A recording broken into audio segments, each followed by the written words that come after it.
उसोई जोलगा Moina जू थैसे दु खाग्रबा पोतो हाउइनियाबा। Hi everyone, welcome back to my channel. ngasi मुगांग सिदी मिर्गा थोंबा मा लेजरे, उसु इरोंबा मा लेजरे, पापड़ मा लेजरे।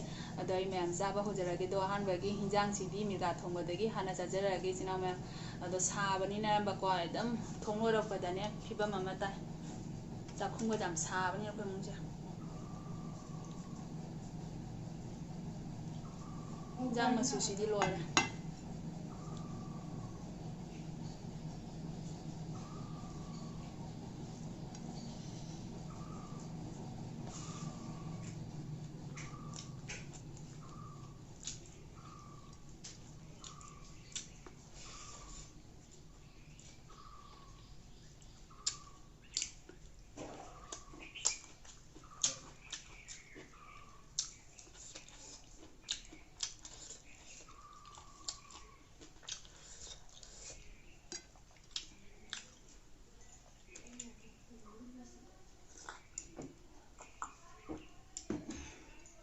ngasi usoi ro masiti kori kuang no phajana hawa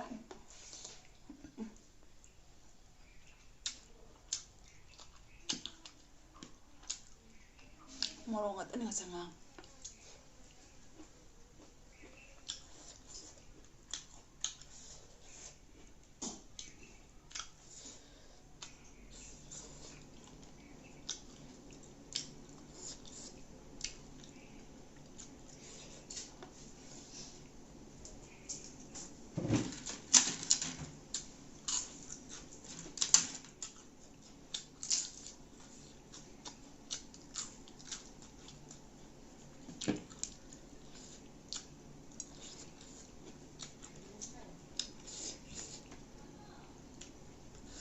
usoi rombagi morok sidi phajana pele phajana sar haura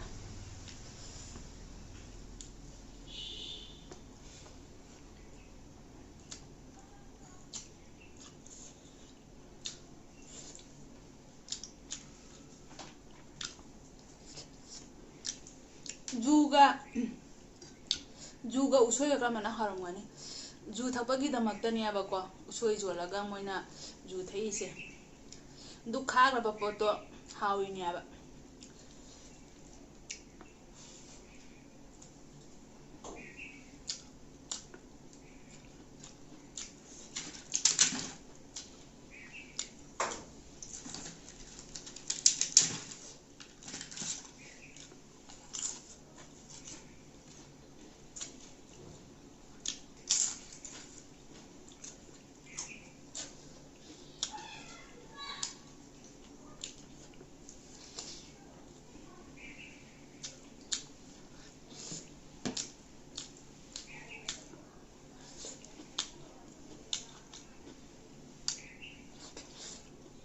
Mura mun musbiga habari na patana hawari usoi mila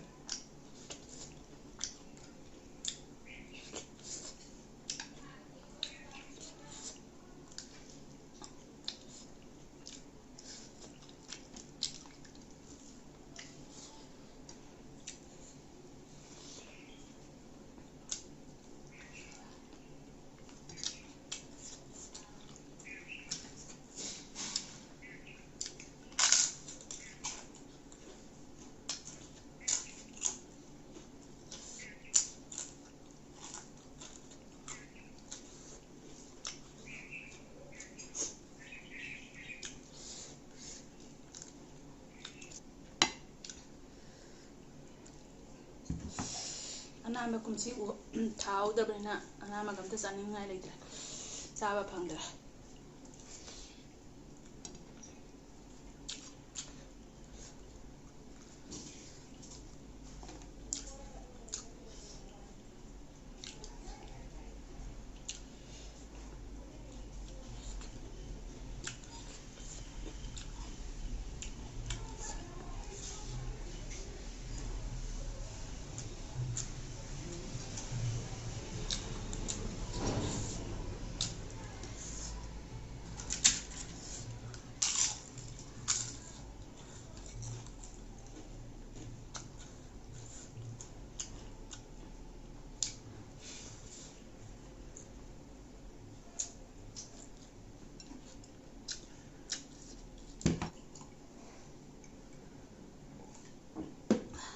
ꯁꯥꯔꯁꯨ ꯑꯩꯗꯤ ꯆꯥꯅꯤꯡꯗꯕ ꯑꯝꯇ ꯂꯩꯇꯦ ꯆꯥꯛꯁꯤꯗꯤ ꯐꯅ ꯁꯥꯔꯁꯨ ꯁꯥꯔꯁꯨ ꯑꯗꯨꯝ ꯆꯥꯛꯇꯤ ꯑꯗꯨꯝ ꯆꯥꯕ ꯂꯦꯞꯇꯦ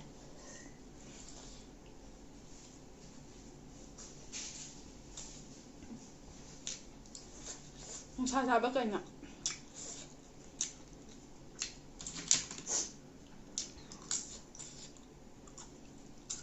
ꯅꯨꯡꯁꯥ ꯁꯥꯕ ꯀꯩꯅꯣꯗꯤ ꯐꯅ ꯍꯛꯆꯥꯡ ꯑꯃꯗꯁꯨ ꯆꯥꯛꯁꯤꯗꯤ ꯐꯖꯅ ꯍꯨꯏꯌꯦ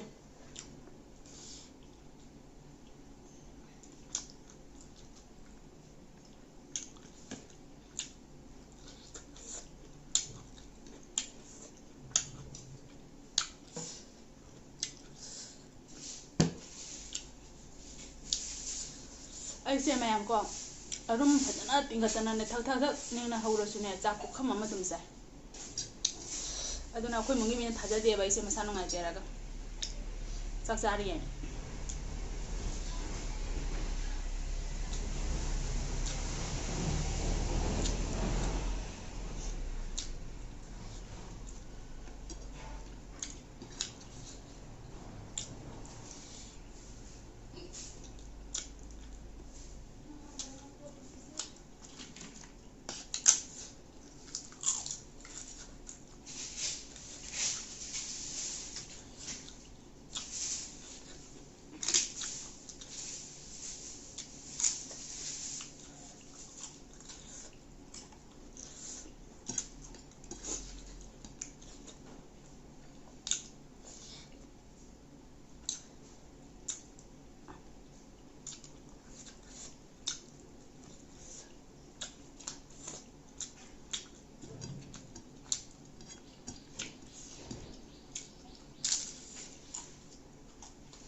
ꯐꯖꯅ ꯍꯥꯎꯋꯦ ꯃꯤꯔꯒꯥ ꯊꯣꯡꯕꯁꯤꯁꯨ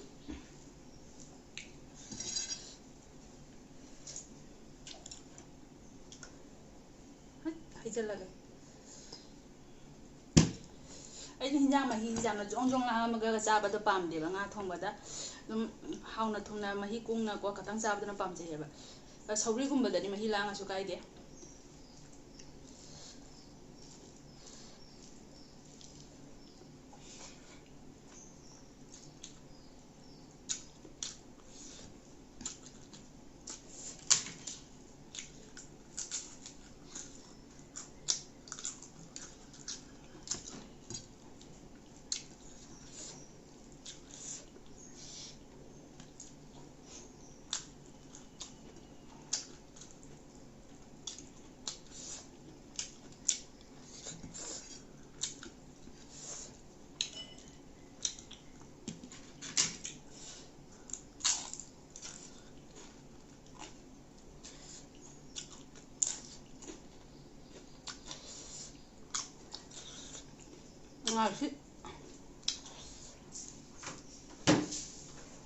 ꯃꯁꯤꯒꯤ ꯉꯥ ꯊꯣꯡꯕꯒ ꯎꯁꯣꯏꯒꯁꯦ ꯀꯔꯝꯕꯅ ꯍꯦꯜꯂꯦ ꯍꯥꯏꯕꯗꯅꯦꯀꯣ ꯎꯁꯣꯏ ꯏꯔꯣꯝꯕꯁꯤꯅ ꯍꯦꯟꯈ꯭ꯔꯦ ꯍꯥꯎꯕꯁꯦ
ꯑꯩꯗꯤ ꯎꯁꯣꯏꯁꯦꯀꯣ ꯎꯇꯤꯗ ꯍꯥꯞꯄꯒꯤ ꯃꯍꯨꯠꯇꯅꯦ ꯏꯔꯣꯟꯕ ꯆꯥꯕꯅ ꯆꯤꯟ ꯄꯦꯟꯕ ꯍꯦꯜꯂꯦ